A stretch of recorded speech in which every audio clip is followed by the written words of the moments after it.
Good morning, everyone. Welcome to the weekly wave. I first want to start out by apologizing if you didn't get an invite to this meeting.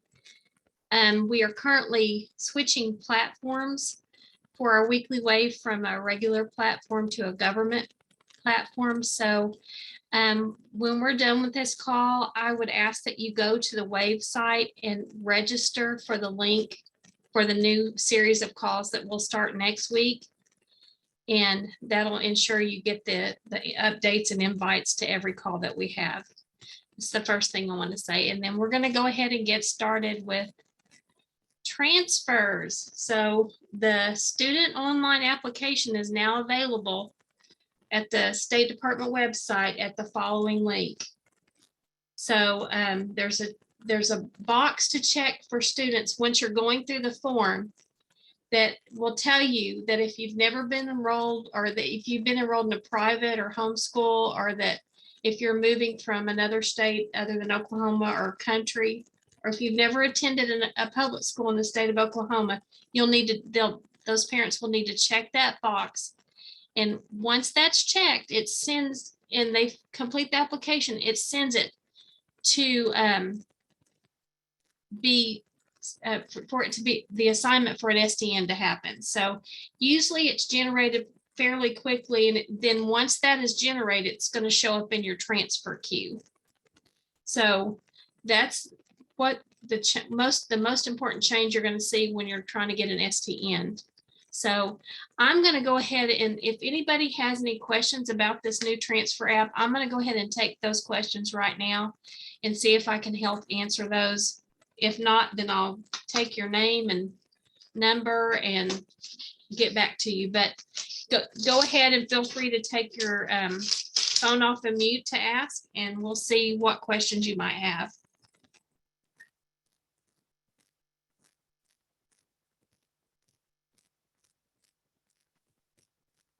I talked to someone this morning in the accreditation office. Because we have a number of paper forms that we accepted before the link was live on Friday. But they're for new students. And so to enter them in the queue now, they lose their place. Well, I think you can select the date and the time that they actually provided you that application, if you were writing that on there. Yes, so for a student that had an STN, we were able to use the new transfer link to do that. But for students without an STN, we're having to enter those through the open transfer app, the online link. Right. And there's no place for me to select a date and time. Well, I entered one yesterday, and at the top it does state what's the date and the time. That's in the new transfer, but these are for students who weren't enrolled in Oklahoma last year.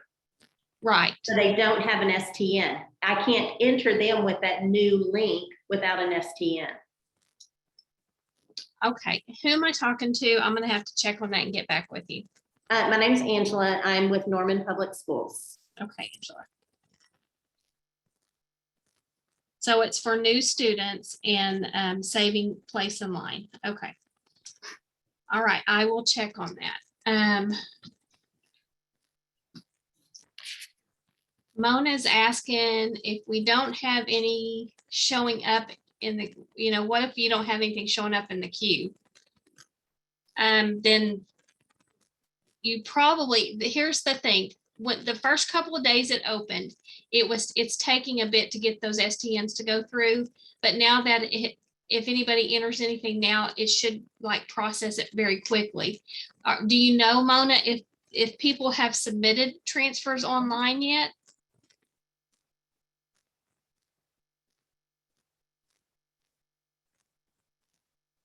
Okay, if you're not seeing them, I would say they haven't actually entered them at this point, because we have been testing and they are coming through. So if you get a call from a parent that said they put something in and they're following up on it, just call us with that information and we can check and see what's going on. Okay. All right. Anybody have any other questions about transfers? Hey Nancy, this is Cheryl with Deer Creek. So Uh-huh. we have a situation where a parent is insisting that they're military and they've done the open transfer, but they're National Guard. They can't provide orders. They can't provide us anything. I can't go past that one to do my others because it's displaying them in the order and it was received. How do I get past that one? They're supposed to be uploading documentation, I believe. Well, I don't know that there's any place that they can do that. Nancy, this is Dina from Moore. Well, I talked to Eric yesterday we had a parent come in and upload their military documents, and like we helped her scan them in, we watched her do it, but we weren't able to access them. And so he was working on that, and like I just had him provide me a copy. But I will also add, and I'm not the law, but my boss happens to be Air National Guard. He's Air National Guard, and he's, I don't know, high up. So what he told me was, and my dad retired from Air National Guard. Air National Guard, if they're Oklahoma Air National Guard, they are not active duty. Never is the Air National Guard active duty. He said, usually even if they're deployed. I mean, I would probably double check that with him if I got one of those. But we've had 4 since last January that said that they were military, and only 2 have provided the correct documentation. And the other way he said you could tell is basically by their email. Now, don't ask me to explain that part, but if the email is it's like Oklahoma OAG or OANG, I can't remember.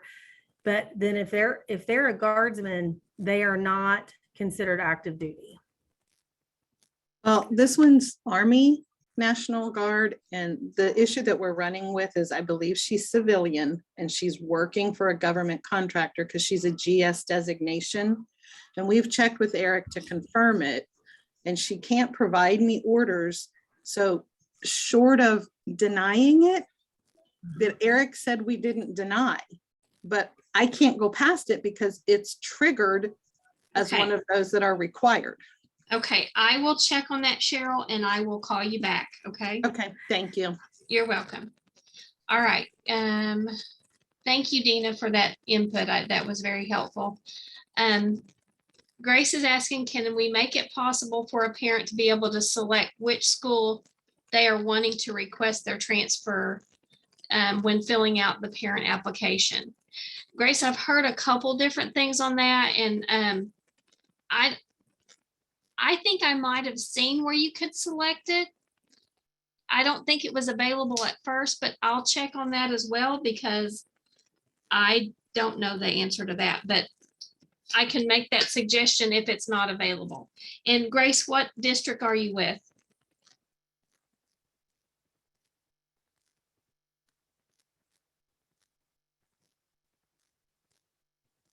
Okay, all right, Oklahoma City. Chris, you have the same question as Angela. We can't generate an STN when entered, okay, the student information or student transfer system. Could you let me know what you find out? I sure can. I will put you up here with Angela's. And you're at Edmond, right? I believe. Okay. All right. Anything else? And I'm sorry, I don't have all the answers, but I'll do my best to get the responses and get back to you. Leslie, I can do my best to let everyone know. It might be next week because I don't have everyone's email, but if I can find a way, I will. If you add a place to select the site, can you add verbiage that states something that the assignment is accepted if chosen by the district? So, and that was one thing that I had heard before, that like districts might, a parent might submit it for like more schools, and they might only have capacity at one site or another. So I thought it was that it was set up to where you could go back to the parent and said, okay, you're accepted, but this is this site that we have capacity at. So if it's been changed, I'll let everyone know, but I thought that's why it did not provide an actual school. but we'll see. Yes, I can, Cheryl. I'll add you to the STN as well, and Leslie at Hera. I'll see if I can get a way to email it to everyone that joined the call today. So, and I hear you, Jen. I'll mention that about site selection as well. So other than that, has it been easy for parents to go in and actually enter this stuff on the online forum? I actually did a few for a couple of my family members, and I found it really easy. So just trying to get some feedback to see if you've had any comments from parents.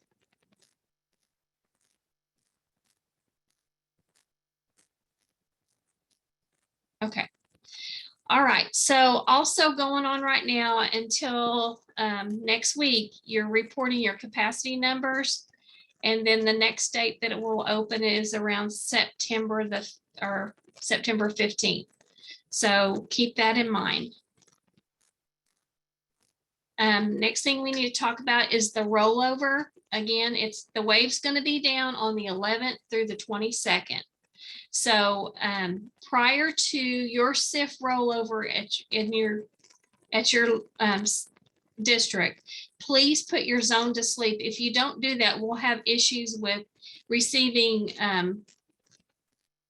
last year's information going forward. So be sure it kind of mixes up the data. So be sure that you go in and put your zone to sleep before you actually roll over your agent. And if you don't know what that means, or you don't know how to do that, we ask that you contact your vendor, or you can contact us at studentdatainfo@sde.ok.gov for assistance. We can also help do that as well. Okay, so we will be doing some WAVE consolidated training August 22nd through the 26th. We're going to start it off at Woodward at the High Plains Technology Center, and it's going to be 9 to 3. Then on Tuesday, the 23rd, we're going to be going to Pryor, Oklahoma at Northeast Technology from 9 to 3. And then Wednesday on the 24th, we will be at McAllister at Kiamichi Technologies. And from 9 to 3, all of them are 9 to 3, by the way. And then on the 25th, we'll be at Cameron University in Lawton, Oklahoma at McCaslin Ballroom. And then for Friday, the 26th, we're going to be at Metro Tech in Oklahoma City. And if you're needing directions for the locations, the day before or the day of, you can call us at 405-522-6570, and we can help you figure out where these locations are at. And for further inquiries, you can email us at studentdatainfo@sde.ok.gov. And I'm going to post this presentation when we're done, but these are the sign up links to each location. You can go in and actually register at these locations to reserve your spot. So it will be on our website as soon as I'm done with this presentation. I'll have Cody put it up. And that is it's really a short call today, all we have for today. So if you're having any questions with anything, please email us at studentdatainfo@sde.ok.gov, or you can always research the information like from this call at the SDE website. We're under student information, documents and guides. And like I said, I will post this as soon as we're done with the call. And Margaret has a question. What should we do if we know that a parent has submitted a transfer request, but it doesn't show up in our queue? It's been 2 days. So Margaret, is this a student that would need a new STN? Okay. would you email me the student's name, and I will check with our developer to see what they can find. Okay, thank you. All right, guys, that's all I have for today. Hope everybody stays cool. What about PEBT, Teresa? I don't have any additional information on that. I know that the only thing I can tell you about that is we are currently getting ramped up to do the data correction for 2021. That's in the accountability tool. I know there were issues with the current year's data, and I think that's being worked out with our vendor. So can you just send me an email that your information is not pulling correctly as well? And if anybody is having that same issue, would you just, you don't have to send it directly to me, but send it to the studentdatainfo@sde.ok.gov. So that is studentdatainfo@sde.ok.gov. And if you need my email, it's nancy.flores@sde.ok.gov, and I'll put it in the chat.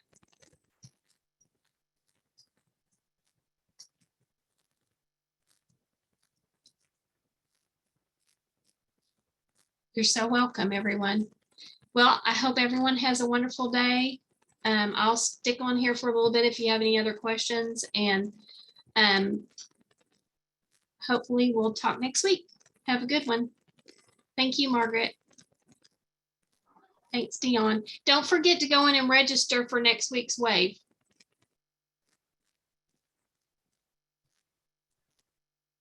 Thanks, everyone.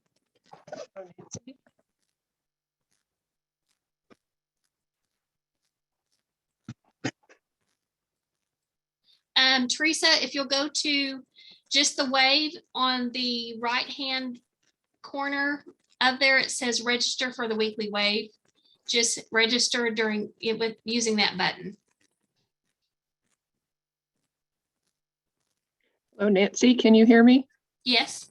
Hi, this is Jennifer, and I have a unique student situation. We Okay. had a parent check in the testing portal to get their child's preliminary test scores.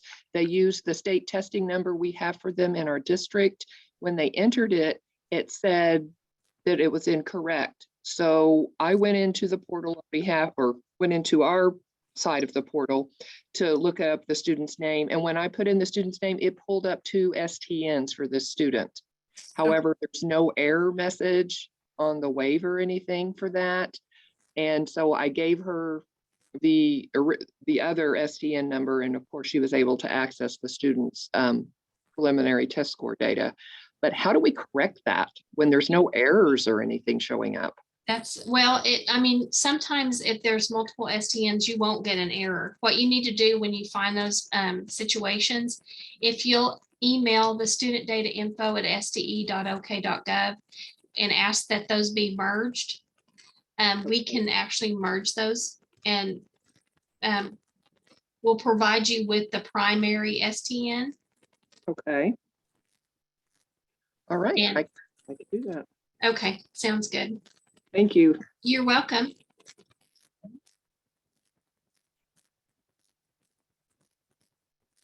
So if you receive the Zoom calls for next week, you don't need to register again. So I'll just say that real quick. I know not everybody's on here. It doesn't hurt if you do, but I don't think you'll need to, because you've already got them lined out for the next 6 months. Okay, to put your zone to sleep, Leslie, you can call 405-521-3020. That's someone in our office, or you can contact your vendor to do that, either one.